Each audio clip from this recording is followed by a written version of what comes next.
Guys, welcome to episode 6 of On a Personal Note with Adarsh Sakare. This podcast is being sponsored by Utocop. You should definitely check it out. We leave the link in the description.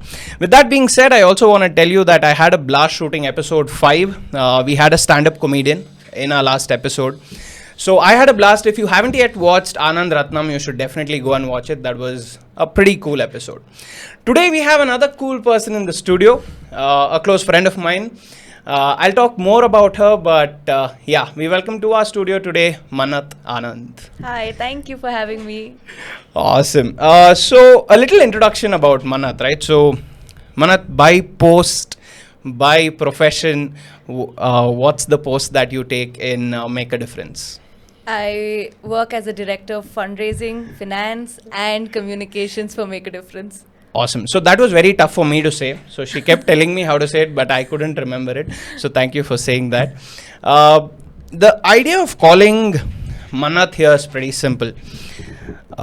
We had a few artists before this, and during this pandemic, personally, I felt like, we'll have to start doing more for the world.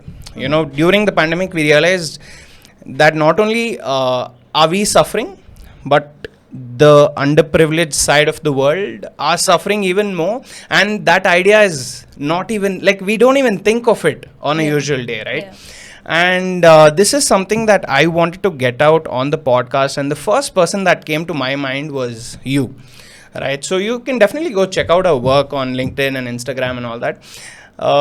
She is a person that by heart you can see that she empathizes with you. Like, I felt that from you. She doesn't show it. It's not a mask. So I realized that if I have to get out this perspective on my podcast, the best person is going to be you, right? So with that introduction, let's start off this episode. That's a lot. I'm just like, oh my God, is that about me or are you talking about somebody else? No, that's you, because my first impression of you was that. So have you got that from people, that you're very empathetic? Yes, I have. You have. So yes. I'm not wrong with that. Not at all. Awesome. So Mannat, we'll start with a very basic question, okay? Yeah. Giving back is something everyone's for. No one's against giving back. Absolutely. But very few people make their life around giving back. You've made your past 5 years, 6 years, 7 years, professionally at least. Yeah. Oriented around giving back. Why has that happened, personally? So it's been about, I joined Make a Difference as a volunteer in 2012. And now it's going to be 9 years this year. Okay, so I was wrong. 9 years, not 7. 9 years this year. And awesome, congrats. A decade next year. So I can't imagine how my life has been in the last decade, because this has been a very big part of me, my life, my personal, my profession for 10 years now. So how it happened, why it happened, I think there are many layers to it. Okay. Why it happened at the age of 19, what was the root cause for it, what was the seed that was sown, that why did I even take it up as a full-time career option. Volunteering is very different from choosing something to do for the rest of your life. Right. And I'm sure. And when I made that commitment, I think 6 years ago is when I joined full-time in 2015. And when I made that commitment... So before that, you were a volunteer? Volunteer. For 3 years before that, I was a volunteer. And volunteer, but even in volunteering, it was pretty much all my life, because college, you have very little to do in college. Yeah. I mean, you do study, you go for attendance and all of that, but after that, there's a whole different life you can choose to live as a student. And I joined MAD in my second year of college, and I don't think I have made a better decision at that time, because I personally needed something to get my attention, to get my focus, to give in the passion that I didn't know I had. Okay, so in a way, would it be right in saying you wanted to structure this energy, thoughts into something? Yeah, and I did not join Make a Difference as an application. I got a call from a friend saying that she's looking for references she was already a Madster. She was in Mad. That's what we call Madster. Oh, that's pretty That's cool. what we call volunteers in Mad, Madster. Okay. She was already a Madster. She was referring her friends, and I got referred through that, and she's like, just attend the workshop. Rest is up to you whether you want to join or you don't join. Just come for the workshop. Like, okay, cool. Nothing better to do on a Sunday afternoon. Attended the workshop. I really enjoyed the vibe there. On my first interaction, I did not meet the children. I did not know the complete cause. I just really enjoyed how positive the space was, how encouraging everybody around me was, how caring people were in that workshop. And for a 18, 19-year-old, you don't see that every day. Yeah, and it's a very nice space to be in, right? Because in an age where you're searching for acknowledgement and acceptance, absolutely, you suddenly find a group that's so loving and so accepting of whoever you are. So you found paradise, by the way. I think that's what you phrased is absolutely right. Yeah. Like, it's a space that accepts whoever you are. You can be the most awkward person. You can be outside of Mad completely lonely with no friends. But when you're in Mad, you are part of a system, of a community that supports you all the way through. As much as you give, I think you receive 10 times more. And I have experienced that for the last 10 years. So you've been, would it be right to say that you've been with like-minded people now for the last 10 years? Yeah, and that's difficult to find. It's precious. It's difficult to get. And all the people who are in that room, when in that workshop that I was first a part of, my first as a touch volunteer. point. No, I wasn't a volunteer then. Oh, you have just I'm gone a there. Guest. Oh, you're a guest. Okay, I'm just attending a workshop, right? You haven't gone there in any official capacity right now. I'm just. My friend told me to attend because she had to refer people, and I ended up being there. And I was like, this is what I want in my life. Oh man, I need this. And that's when I applied. I picked up the form, I applied, sat through the interview process, sat through the tasks and everything. I remember, I don't think I've been that nervous about a college result, 10th standard result, 12th standard result as I've been to know whether I'm selected. Are you in or not for something like this, right? So I want to, bring up this point, which I was realizing as you were saying this. So it's the story now is pretty nice, but back then it's just a friend who's called you somewhere. But you see where it has led you, and the base of something like that has to be being open-minded. If you're not open-minded, you might have not even ended up being there. I think along with open-minded, being non-judgmental.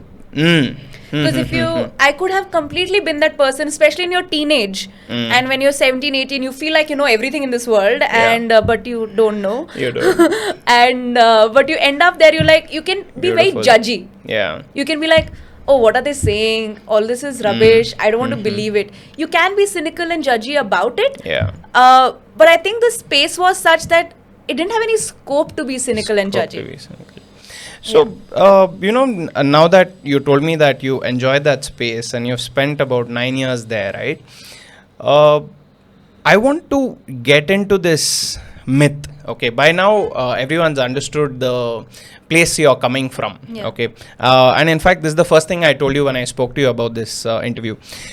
Ideally, all of us, when we start having these conversations about charity, giving back, tell me if I'm wrong, the majority conversation is in terms of money. Right. So as soon as you think about charity, you're saying, if I'm giving out money as as a monthly thing, donations, I'm doing charity.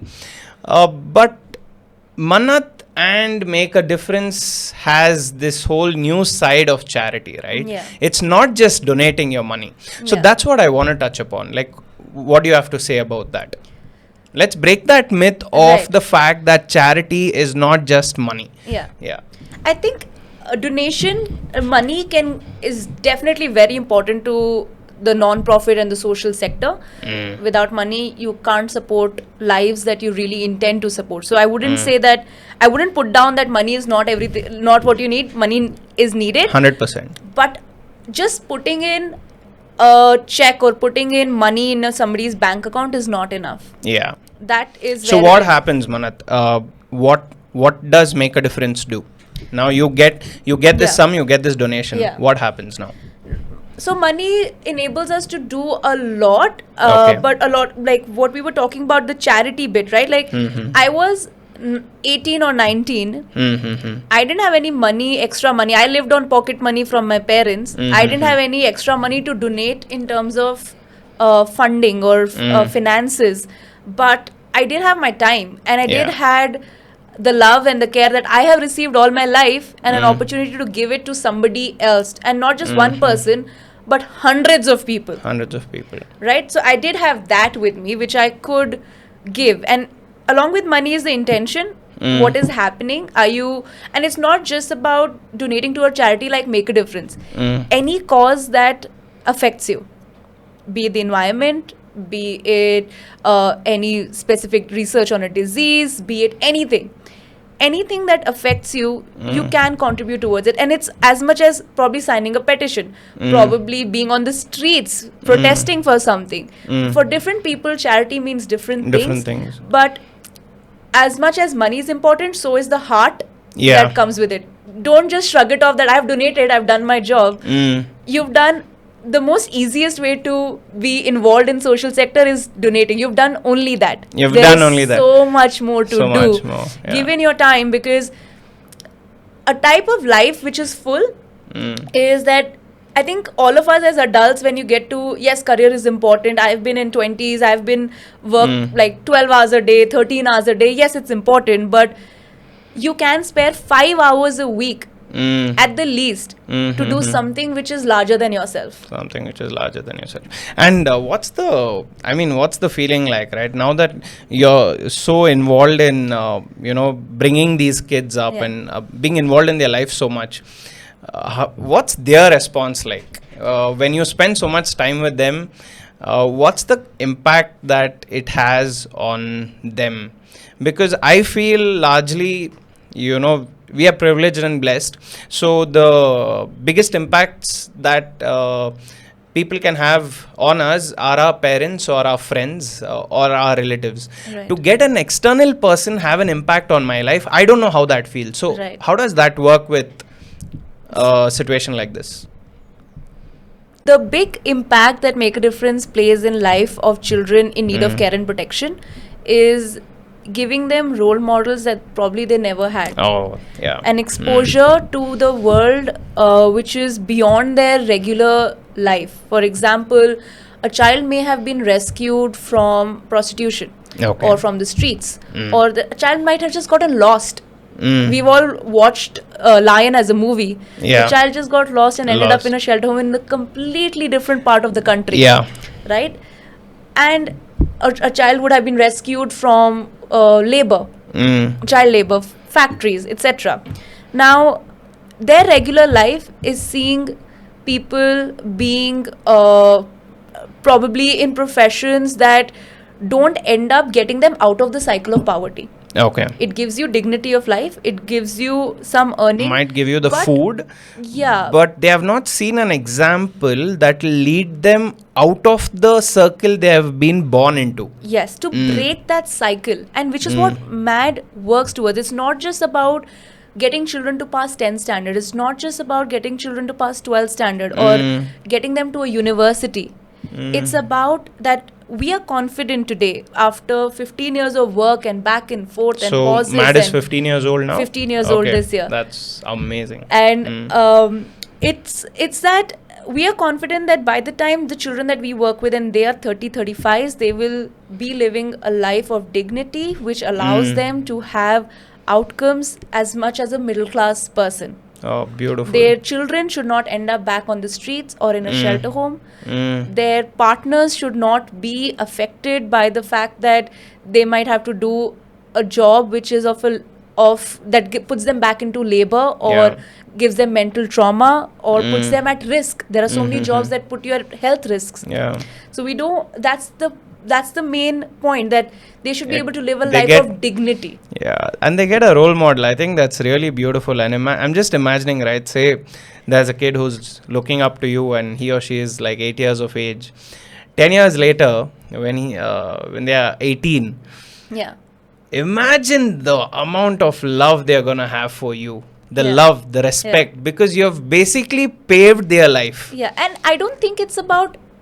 So, especially in Mad, I'm very grateful of the fact that the culture is that children don't look up to you like, oh, you are saving my life. Yeah.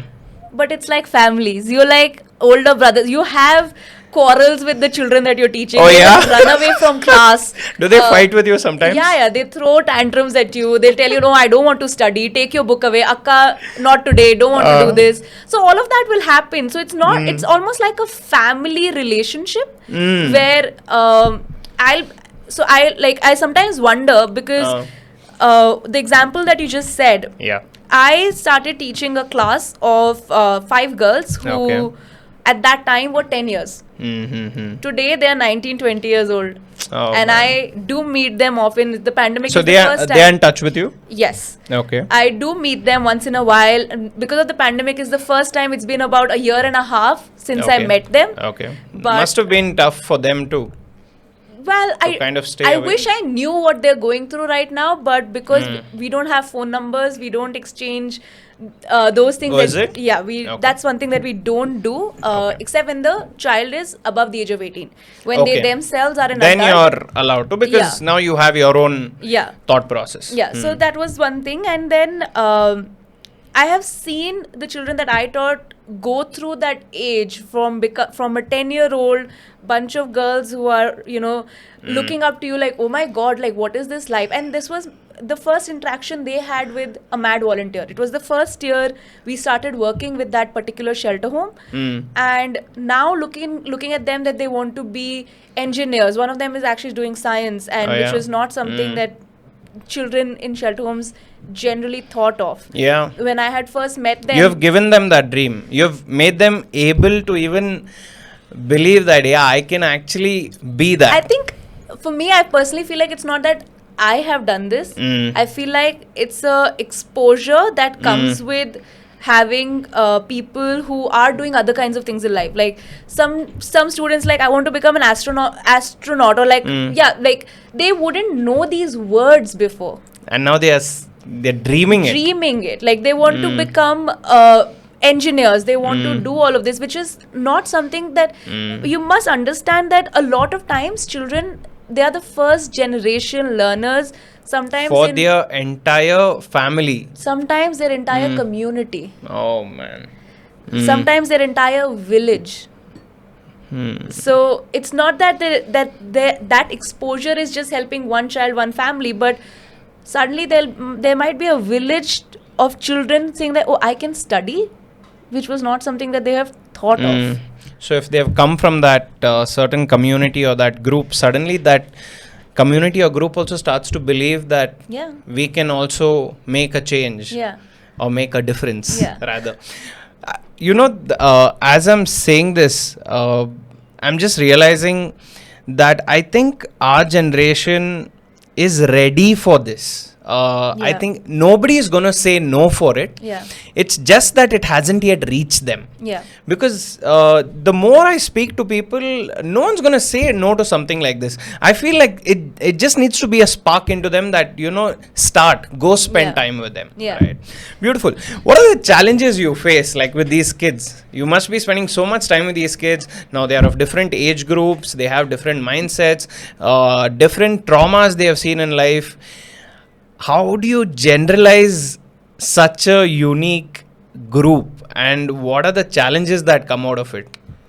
So we don't generalize. That's the Okay. most unique USP of Make a Difference, Okay. that we don't have a general program that like every child has to go through. Yes, Oh, is until it? 10th standard, Okay. yes. But we don't mandate that all children should do, say, arts, or all children just go to this one college because we have a tie-up with that college. Oh, is it? After Okay. the age of 10, 10th standard, not the age of 10, after their 10th standard exams, each child is free to choose a career stream of their choice. Mm. They do get career counseling support. They do get mentoring support from who we call wingmen or wing women, and they do get that support. And each child can choose a career of their option. We have engineers, we have and you lawyers, support them. we have And you engineers, continue to lawyers, support them. nurses, we have history graduates, arts graduates, dancers, psychologists. You name a career field and a mad child is probably pursuing it. Oh, psych. Yeah. That's really nice. Yeah. But again, I'm going to the root of Challenges. these kids, right? Yeah. Because when you said they throw tantrums, how do you handle these things? So Do you shout at them? Shout? No, not really. The thing Okay. is that we have, firstly, MAD has a very strict no corporal punishment policy. Okay. Any volunteer who is probably raises their hand on a child with no further investigation, you're out of the system. Okay.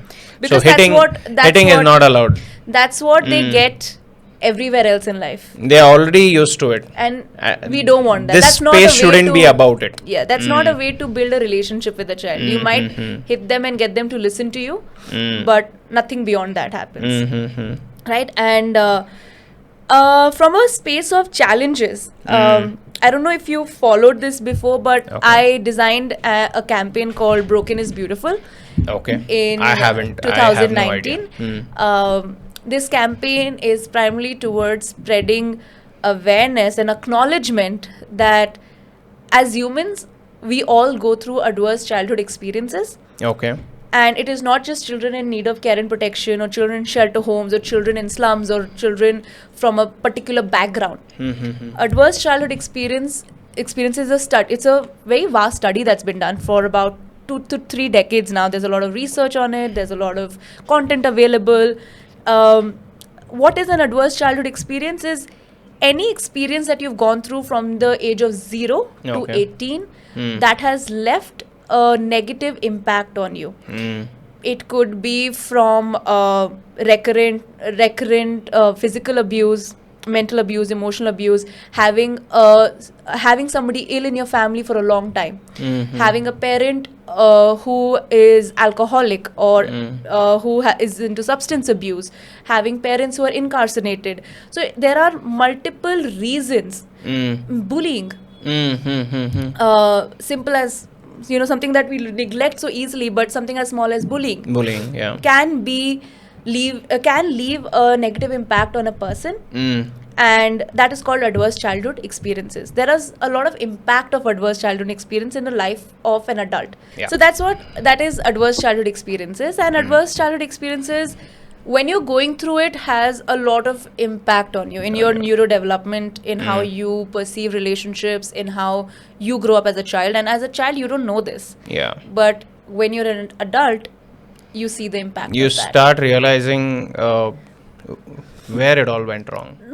You may never realize it. That's the thing, right? Okay. You may never realize it as an adult, but there are actual impact on your physical health, on your mental health, on your how you perceive relationships, how you are in your career as an effect of adverse childhood. It is one of the single most problematic issue in the world right now, but people just don't know about it. People don't acknowledge it, and people don't know how to maneuver around it, because adverse childhood experiences can actually be dealt with very easily, which is all the impact of adverse childhood experiences can be reversed through a caring relationship with a trusted adult. Okay. And as an adult, like I have gone through a lot of adverse childhood experiences, and I'm sure all of us have if we think about it. It's very common. It is there are few who don't have it, but about 1/3 to 1/4 of the world has experienced at least one adverse childhood experiences while growing up. And that's studied. When you hear these stories from them, like when they share these stories, right, how does that impact your personal life? Because I honestly I haven't given my time or my money towards the underprivileged, and it was the pandemic that made me start thinking of it. And from the last 3 months I've at least tried to start in some small ways as possible, right? But as soon as you go meet these underprivileged kids or any underprivileged community, right? It takes me time to come back to my life. It kind of scars me to understand, to even understand what they are going through, right? And then you start that whole cycle of, oh my God, see what I'm complaining about in my life. So it does have an impact. So has that had an impact on you when you hear these stories, when you hear these children speak about what they've gone through? So has it had an impact, and how has it had an impact on you? For the first part of the question, yes, of course. I wouldn't be sitting here. Yeah, of course. My life decisions hadn't been changed if it did not have an impact. And the truth is that it should have an impact. What you talk about going back to your life, actually you shouldn't be going back to your regular life, because we were not living a very full life. Because this is an important, like, if an experience that you have towards helping somebody, it definitely changes something for you. Whether it's listening to somebody's story and it might put you down for a little bit, might make you feel a little low. That? Yes, multiple times. But the thing about that story is that it shouldn't make you the same person you were. It should shift something in you. It should give you something new to think about, something new to change about your environment or yourself or people around you. When, for example, you read a newspaper article about something bad that's gone out. I'm like, I don't want to make this podcast a little dark, so I'm just going to. No, so be it. Go for it. Say you read about rape happening somewhere. Okay. And it does affect you because probably you don't know why, but it affected you. It makes you. It's not a nice thing to read, right? For example, it's not. And it really boils your blood, or it really makes you sad, or it really affects you, or maybe somebody who's gone through a similar experience puts them back in the space that they were, triggers you, right? Now, if you go back to being the same person you were before reading that story, then what's the point of that stirring of that emotion? But I want to be honest to you, that's what's happening. Like, I'm part part of that. People are that. getting insensitive towards what's happening. And if a real life experience does change that for you, stay with that emotion. Don't try to go back to normal. Stay with that emotion. See what you can do about it. See what it evokes in you first. Okay. If it is evoking something to you, listen to that. Connect with yourself as to why am I feeling so much? Why is it bothering me so much? Ask yourself some hard questions and then see, maybe you cannot do anything about it. There are situations that all of us are helpless, that we can't do anything about it. But Mannat, what I'm saying is, I don't think that's the reason. I think it's because we have become more selfish. We have become more self-oriented. Because we have this, explanation that there's already so much going on in my life. I'm not able to hold on to my shit. I agree. I cannot come help someone else, right? So, in my head, I'm like, we need to break out of that. And that's what, the goal is, not only for me, but I feel like we should start pushing that on people. And how do we start doing that? That's my whole thing. Because to get out of yourself, to get out of realizing that it's not only all about you, it's going to take a huge change in mindset. Absolutely. It's all about changing mindsets itself, right? It's not about just doing one action and forgetting about it. One of the things that I've observed, there's no real stats about it or data that I can talk about, but it's just personal observation that I've had over the 10 years of being in MAD. I have seen a lot of people, I've met a lot of people, worked with a lot of people and volunteers who are not everybody becomes a full-time employee and, not everybody does that. But I've seen so many people who volunteer for 1 year or 2 years or 3 years or 4 years. And after that, they never go back to being their old self. They are always connected to something around them that's happening, and they can contribute or be socially inclined about anything. I've seen masters, like, they might be working in a corporate job, they might be doing anything, but even in that corporate job, they will find something. Find a way to give back. They'll find something. I think you used a nice word sometime back. You said once you live that full life, why would you go back? There's and even if you even if you get really busy, even if you have children and you have family responsibilities, once you have that mindset, it doesn't go back. It doesn't go back. Like, one of the things that really inspired me during the pandemic was my own dad. Okay. He was stuck in India. He doesn't Okay. work here. Okay. He was stuck in India. He has business elsewhere. And he could crib about the fact that he's going under losses. He was stressed about it As a lot. everyone else, Anybody right? else, Yeah. right? Being stranded at home, being in India, not knowing where money is coming from, what's happening to Yeah. business, recurrent losses, and all of that. Okay. One of the things that shook me out of the whole dark phase of the initial lockdown and pandemic yeah. was my dad got another person who was a local guy. Okay. He used to make food and sell food, right? But he lost business because of the lockdown. Nobody's coming. He's not cooking anymore. He got him to pack meals every day. Okay. My dad used to pay for that, obviously, and he used to go and donate that. And in a his time car, where he's already facing losses. yeah, in his car for 2 hours every day. Beautiful. To migrant communities living around our areas. Oh, that's awesome. Going and delivering food and water packaged because they were not getting it. They were daily wage workers, or probably not even daily wage workers. But he did that for, I think, a month. Every single day. I think I have to compliment your entire family then. I think the whole family has that, inside them, right? Yeah. Can you remember like one night, like what's the one incident that's like closest to your heart with one of the children? I'm sure you have so many. Yeah. Like I wanted to hear like one that's, every time you think of your experience, you're like, man, that was something else. Like either moved you or it was something new, something interesting that you've seen. I've seen so many over the last decade. I think this is a very small thing that I can remember right now. Sure, but go for it.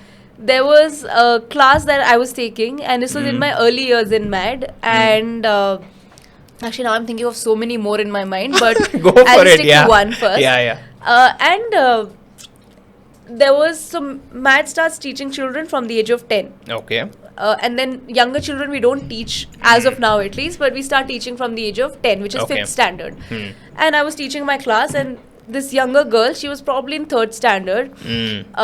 She's like just loitering around the class, like every single week. And I'm asking her, what are you doing here? Like, what do you want to do? She's like, I want to be in 5th standard. I'm like, why?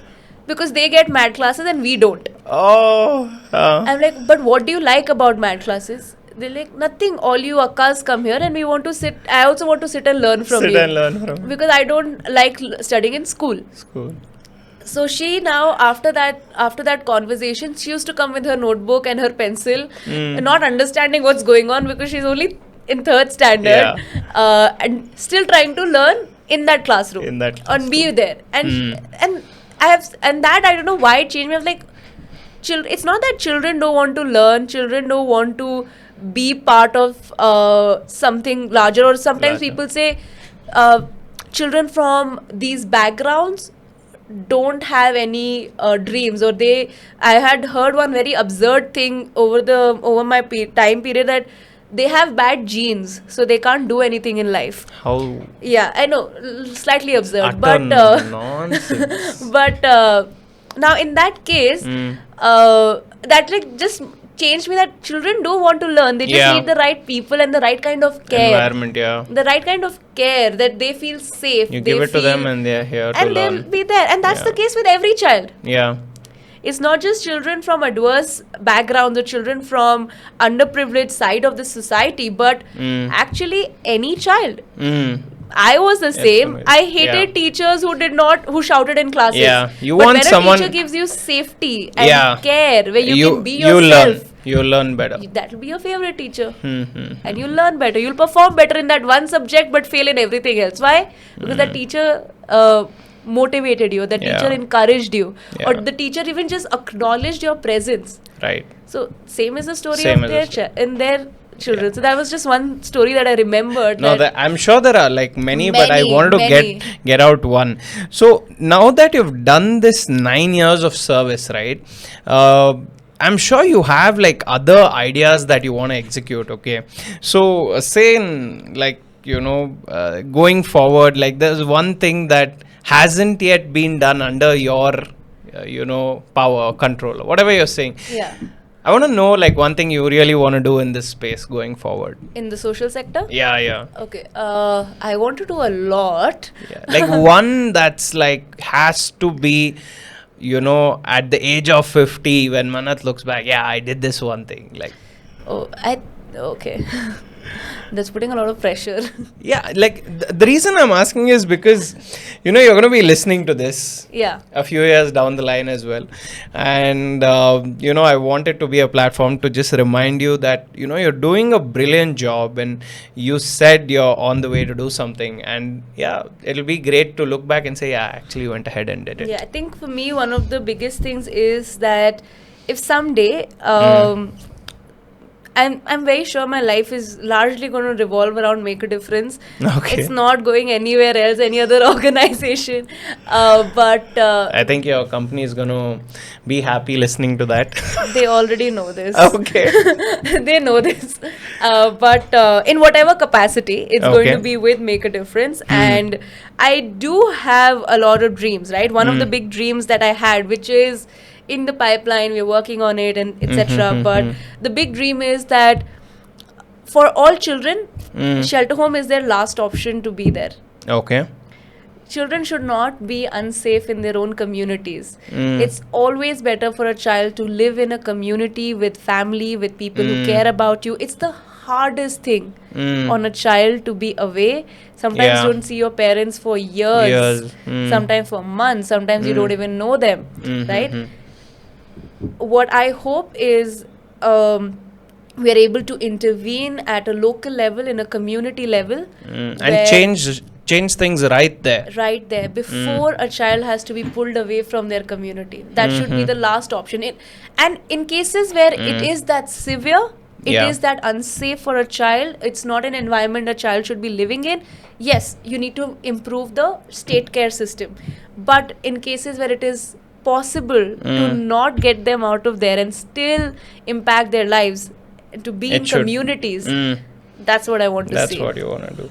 And I think that if that starts to happen, it's going to be brilliant for everyone else. Yeah. And Mannat, I don't know how you have seen this podcast or this interview, but for me, I take it in two ways. One, you've definitely inspired me to start giving more time, and it's not just money.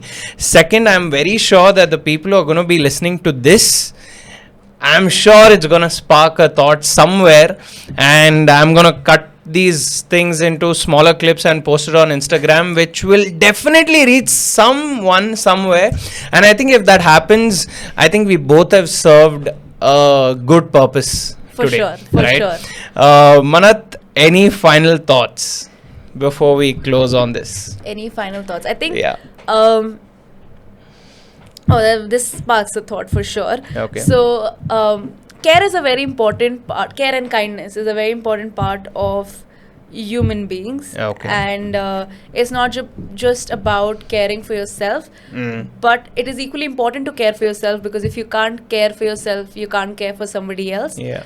Like they say on airplanes, please wear your own life jacket before you try to help somebody else, right? So, but don't forget in that caring for yourself that a little bit of kindness, little bit of care for somebody else could really move their life. And it could be your friend, it could be somebody around you who's struggling with something but hasn't spoken about it. It could be a family member, it could be your parents, it could be anybody around you. So just being a little more caring and mindful and goes kind goes a long way. Not just for people from underprivileged backgrounds, yes, for them even more so, but even for the people around you, implementing a little bit of care and kindness every day, I think that changes a lot.